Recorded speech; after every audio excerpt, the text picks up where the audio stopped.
Hello fledglings, welcome back.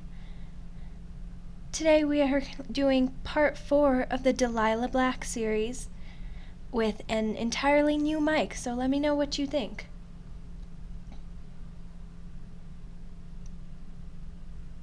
Enjoy! Hello little moth, it seems we meet again.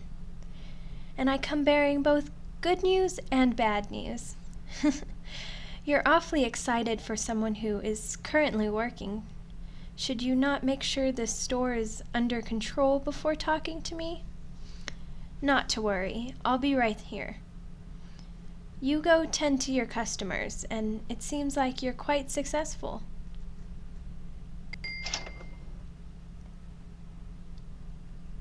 So, my lovely little moth, good news first or bad news?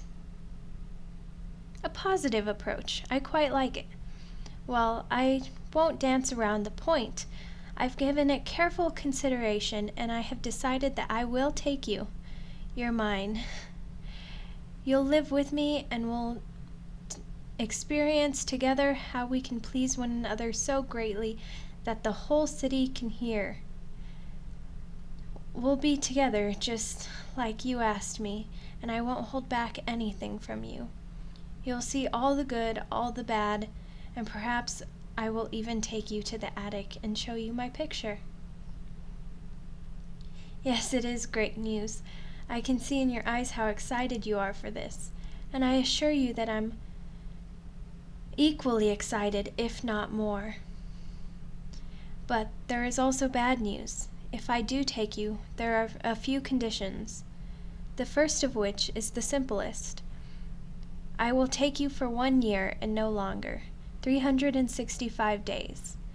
And after that you will leave my house and continue to be your own self-governing person.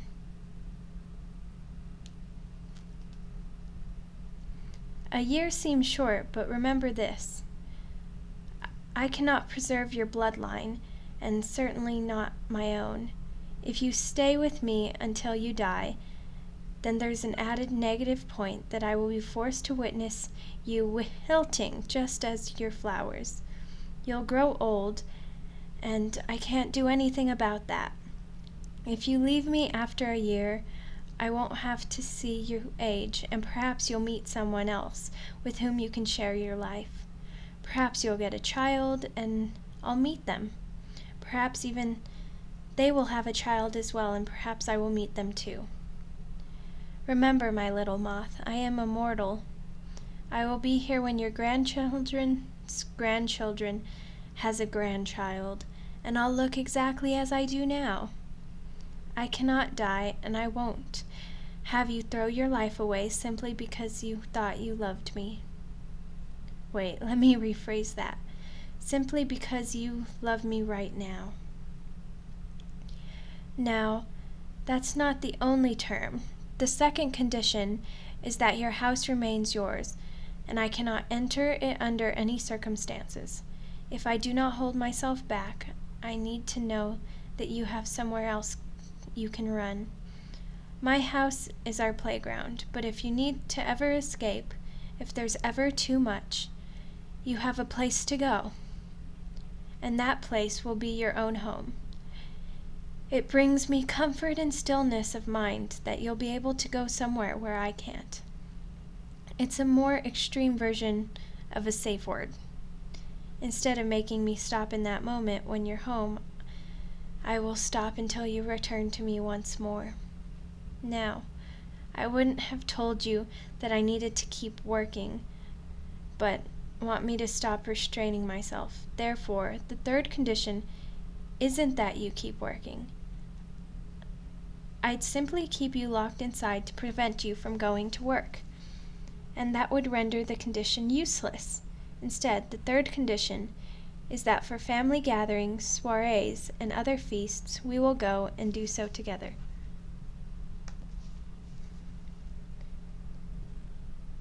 This way, your family won't find it suspicious. They will always know where you are, and that you're safe with me.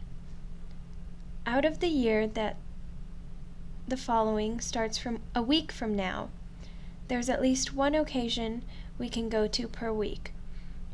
We go to each of them, or at least one of them each week, to make sure you don't entirely disappear from society, even if you live with me. And when the year is up, nobody will find it suspicious that you are once again alone, if we simply tell them we are no longer a couple. I'll do my best not to disturb you when I see you at parties after all, but that does bring me to my fourth condition. The fourth and last condition details everything that will happen once the year is over, you see. I don't think I can keep myself from finding out where you are every so often. I might hover around from time to time, and during events I might be tempted to do something with you once more. But the fourth condition prevents you from tempting me if we ever meet again. You will be at peace with what happened, and we will simply be a couple that did not work out, as so many are. We go our separate ways as friends, and if we ever meet again, I will not share your bed. We can speak, of course, but after the year, whenever I meet with you, I will restrain myself completely, and you have to be in agreement with that. So, with these 4 conditions known, do you agree to live with me for the next 365 days, starting next week? Wait, what? Why is... Duck! Oh, by the Lord above, not now, little moth. Bring yourself to safety. I'll be fine. Go.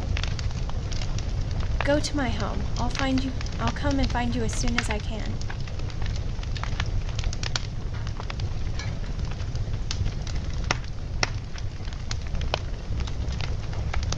James Dorian Vane. It's been 3 nights. 3! And after I carried you home, after you shot me in the chest, quite rude of you, by the way, after I carried you home, you have the raging audacity to come after my little Spark of Hope store with whatever it is that you brought, and try to burn down their store?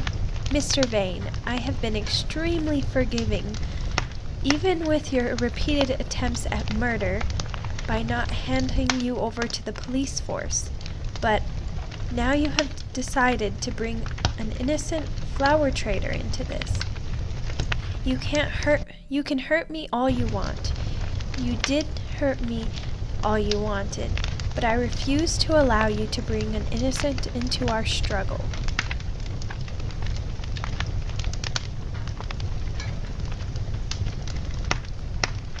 You have already tried that exact knife, James. You were drunk on brandy, and I've had enough of this.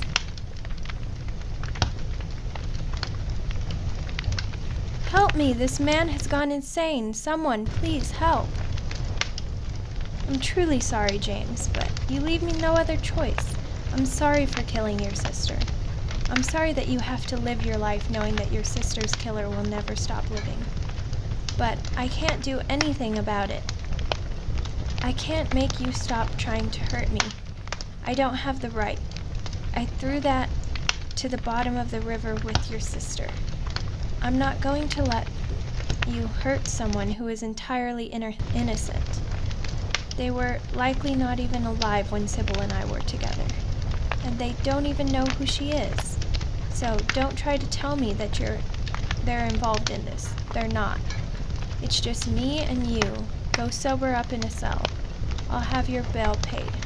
But don't ever come close to me or my moth ever again.